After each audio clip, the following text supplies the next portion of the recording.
Assalamualaikum warahmatullahi wabarakatuh. Baik, setelah pembelajaran 4, kita lanjut ke tema 4, subtema 1, pembelajaran 4. Setelah tadi kita pelajari subtema 3. Di sini ada tanggung jawab, masih sama seperti tadi ya, seperti kemarin, bahwa tanggung jawab itu harus dimiliki oleh setiap anggota kelompok. Kalian harus bisa menyebutkan tanggung jawab dari setiap kelompok itu apa saja. Misalnya, kalau kalian sedang bekerja kelompok dengan teman-teman, apa tanggung jawab kalian? Yang pertama, harus bekerja sama, harus bisa bekerja sama dengan anggota yang lain. Kemudian harus bisa menyelesaikan tugas tepat waktu. Kemudian apa lagi? Nah, itu harus tahu ya. Apa tanggung jawabnya antar anggota kelompok. Lalu di sini ada pantun. Ada pantun kanak-kanak. Ini contohnya ya. Jalan-jalan ke kota Blitar, jangan lupa membeli sukun. Kalau ingin jadi pintar, kamu harus belajar dengan tekun. Ini contoh pantun kanak-kanak. Ada lagi di sini pantun muda, biasanya untuk anak-anak remaja. Contohnya seperti ini. Tadi kering karena dijemur, masukkan karung diikat tali. Jika kamu berbudi luhur, tentu tahu membalas budi. Ini contoh pantun muda. Lalu di sini yang ketiga ada pantun tua. Contohnya seperti ini. Ika papan kayu persegi, sampan sakat di pulau angsa. Indah tampan karena bukti, tinggi derajat karena bahasa. Biasanya lebih ke banyak nasihat-nasihat yang ada di dalamnya ya, karena ini pantun tua. Beda seperti pantun anak-anak tadi yang biasanya isinya itu ya tentang dunia anak-anak. Banyak kalau pantun tua ya banyak nasihat untuk orang tua. Lalu setelah ini ada ini contoh gotong royong ya. Nah ini budaya dan sosial bangsa Indonesia perlu dipertahankan dan ditingkatkan karena hal ini menjadi tanggung jawab warga masyarakat. Budaya dan sosial diantaranya adalah sebagai berikut. Ini adalah budaya yang ada di Indonesia. Yang pertama itu tentang musyawarah. Musyawarah mufakat itu sudah mendarah daging untuk warga Indonesia. Apa harus dengan musyawarah. Kemudian ada yang kedua tolong menolong. Orang Indonesia itu nggak boleh cuek, jadi harus saling tolong menolong antar warganya, terutama saat pandemi seperti sekarang. Dilihat kalau misalnya ada tetangga sekitar yang harus isolasi mandiri, itu harus ditolong, bukan malah dicuekin, ditinggal, tapi harus ditolong. Tolongnya bagaimana ya?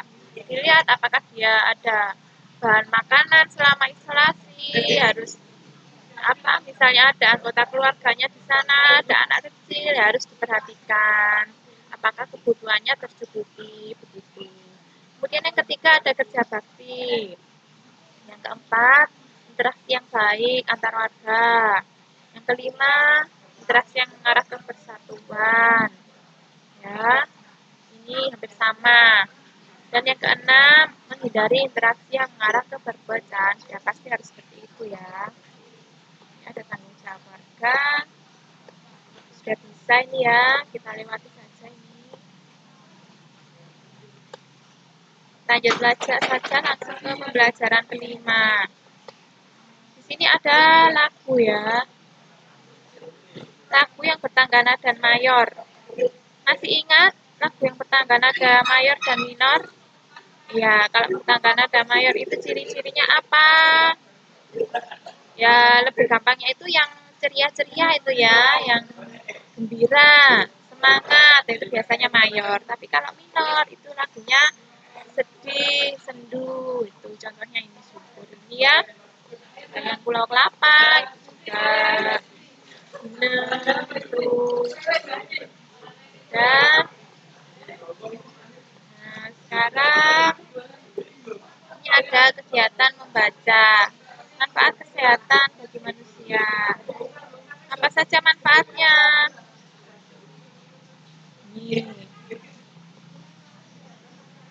kesehatan itu sebenarnya memang benar-benar berharga. Misalnya kita sakit, itu pasti akan mengeluarkan uang yang tidak sedikit, apalagi sakitnya semakin parah tingkatnya, pasti butuh uang. Nah, manfaatnya kalau kita sehat apa ya? Berarti kebalikannya, nomor satu ini mengurangi pengeluaran.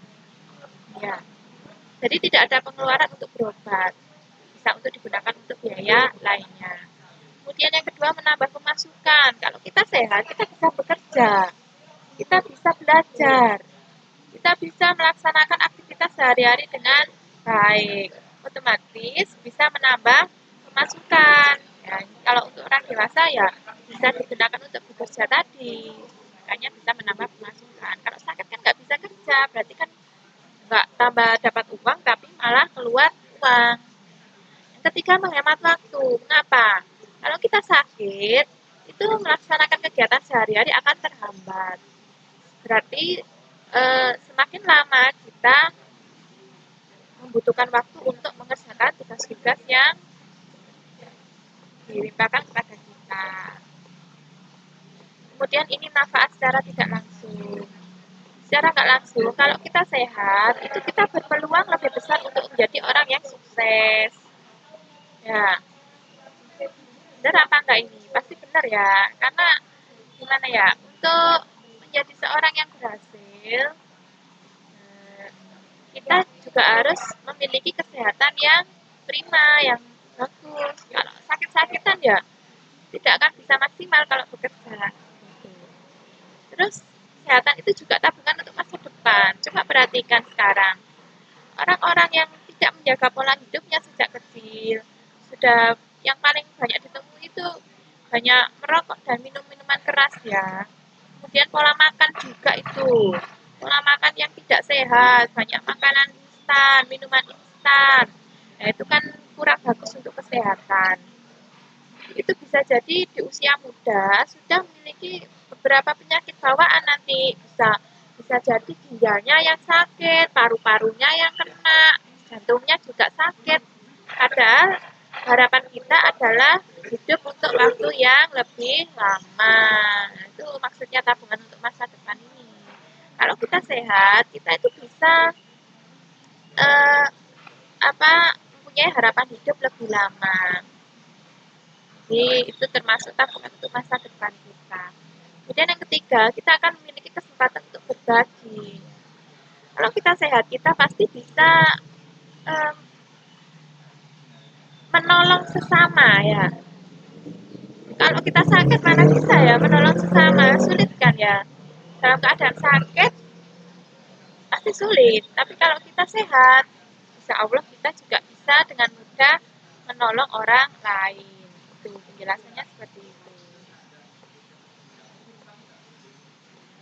Nah, lalu apa yang bisa dilakukan untuk menjaga organ peredaran darah supaya sehat? Yang pertama adalah berolahraga.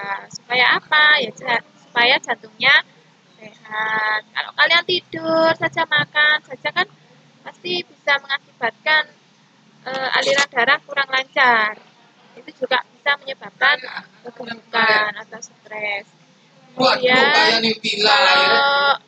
kalau kita menjaga kesehatan jantung, kita juga harus ini setidaknya memakan makanan yang bergizi. Supaya apa? Supaya organ-organ yang lain juga ikut sehat. Ini ada pantun lagi ya, pantun jenaka. Pantun jenaka itu biasanya yang lucu-lucu gitu ya. Ini contohnya buah pisang, buah tomat disimpan dalam lumbung padi. Pantas tercium bau menyengat. Rupanya kamu belum mandi. Ayo siapa yang belum mandi? Ini pantun jenaka. Sampai di sini. Oh, ini sudah lanjut pembelajaran terakhir ya. Baik, kita lanjutkan esok lagi ya. Assalamualaikum warahmatullahi wabarakatuh. Selamat belajar.